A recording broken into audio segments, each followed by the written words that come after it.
Hello, moi et ma petite licorne. On vous fait une petite vidéo sur une vidéo critique de manga.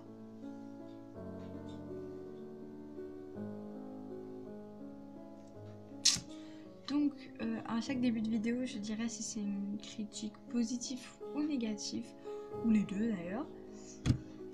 Donc c'est parti, je vais vous parler du manga Beastmaster. Voilà, le tome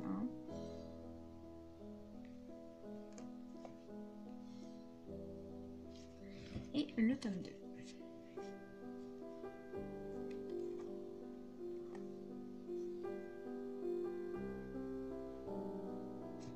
Comme ça.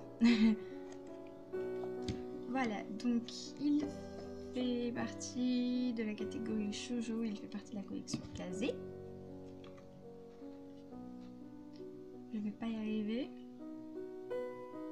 Il fait partie de la collection Kazé, c'est un shoujo et l'auteur c'est Kyusuke Motomi.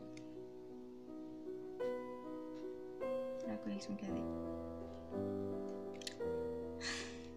Donc la présentation du manga va être très vite, va être très simple et va aller très vite, puisque le nom de l'auteur est représenté avec des petites menottes juste à côté, et le numéro du manga est présenté avec une patte de bête, donc c'est très bien. Donc les petites étiquettes c'est pour me repérer au niveau des pages, parce qu'il y a des images pour vous. Bref, voilà, je fais tomber ma licorne.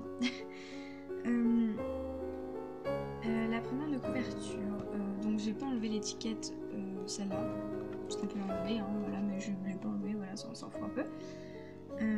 Mais voilà, donc, si on voit bien, il est entouré avec comment on appelle ça? Une sorte de gros collier, genre pour les chiens, pour pas qu'ils partent. Pas une laisse, hein. Enfin, si, en quelque sorte, une laisse avec des chaînes, mais très bizarre. Avec une jeune fille à côté. Et je tiens à remarquer le dessin de tome 1 et du tome 2, genre la fille qui change. Et le garçon qui change aussi. Mais le pire c'est la fille, genre là et toi elle est bien, et là, voilà, c'est très... Donc, le résumé. C'est l'histoire d'une jeune fille qui se nomme Yuiko et qui est une fille tout à fait normale. Et elle rencontre un garçon qui s'appelle Léo. Lui et elle. Voilà. Donc, la rencontre s'organise. La rencontre a lieu un soir de plein orage. Elle a perdu son chat et elle essaye désespérément de le retrouver. Puis elle le retrouve dans un arbre et Léo va soudainement le récupérer et s'occuper de lui. Et donc Yuiko, pour le remercier, le lendemain apprend qu'il y a un nouvel élève, et quand le nouvel élève arrive, elle se rend compte que c'est lui. Et donc elle va essayer d'être gentille avec lui, parce que tout le monde a peur de lui. Je sais, je suis super douée pour les explications. Enfin voilà, ça va être la seule à ne pas avoir peur de lui. Et elle va découvrir que elle va être la seule à pouvoir le calmer quand il pique une crise de colère. Toutes les petites étiquettes que je vais vous montrer maintenant.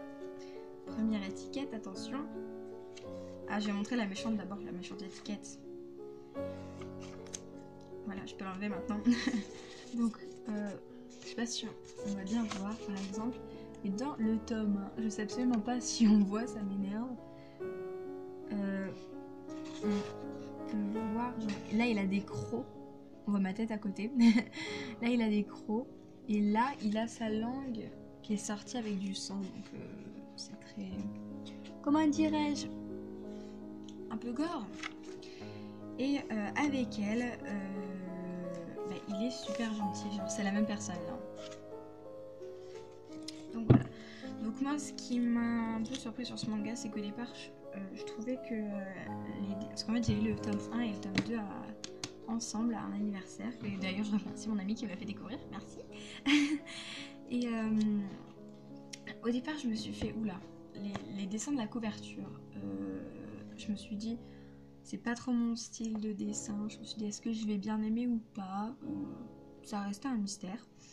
Et au fur et à mesure, moi je trouve que les dessins sont différents. De la page. Je vais essayer de vous montrer ça. Enfin, les dessins sont très différents. Le pire... Ah, j'ai failli le faire tomber. Le pire, c'est le tome 1 et le tome 2, puisque... Attendez, je remets la couverture. Le pire, c'est le tome 1 et le tome 2, puisque les couvertures ne se ressemblent absolument pas. Je trouve que les dessins se sont nettement améliorés. Bah, je l'ai dit à un moment, que la fille... en même temps, ça se passe pas au même moment. On peut voir aussi que sur ce dessin-là, elle a un t-shirt... elle a un uniforme, pardon, japonais, avec genre juste des bretelles... marron très très clair et un chemisier à manches courtes dessous, alors que sur cette couverture là elle a carrément un pull, un uniforme en pull, donc sur quoi on sait pas trop, et c'est tout. Voilà, donc Apprivoiser l'amour en seulement 2 tomes, je sais pas si je l'avais dit mais il y a 2 tomes.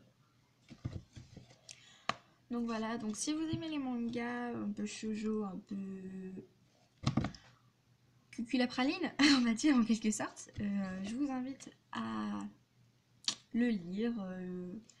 La, la, la série de Kazé, c'est pas les mangas les plus chers. Je pense que les plus chers, c'est Glénat, je crois. Enfin, je trouve. Enfin, après, c'est mon avis, voilà. Mais j'achète quand même des Glénat. Je ferai sûrement une vidéo dessus, voilà. Donc voilà, je pense pas que je ferai des vidéos que sur des critiques de manga, sûrement déballage de figurines, ou présentation de figurines que j'ai déjà, ou voilà. Et donc sur ce, je vous fais un gros bisou et bonne fin de journée. Je suis la seule à trouver qu'il est méchante avec moi parce que je suis pas passée dans la vidéo en fait, tu vois. À part au début. Du coup, je trouve qu'elle est pas très gentille. Mais sinon, vous pouvez quand même vous abonner et puis laisser un petit j'aime et un commentaire. Je pense qu'elle vous fera pas mal. Sauf moi parce que je suis sa licorne et du coup, elle fait tout ce qu'elle veut avec moi.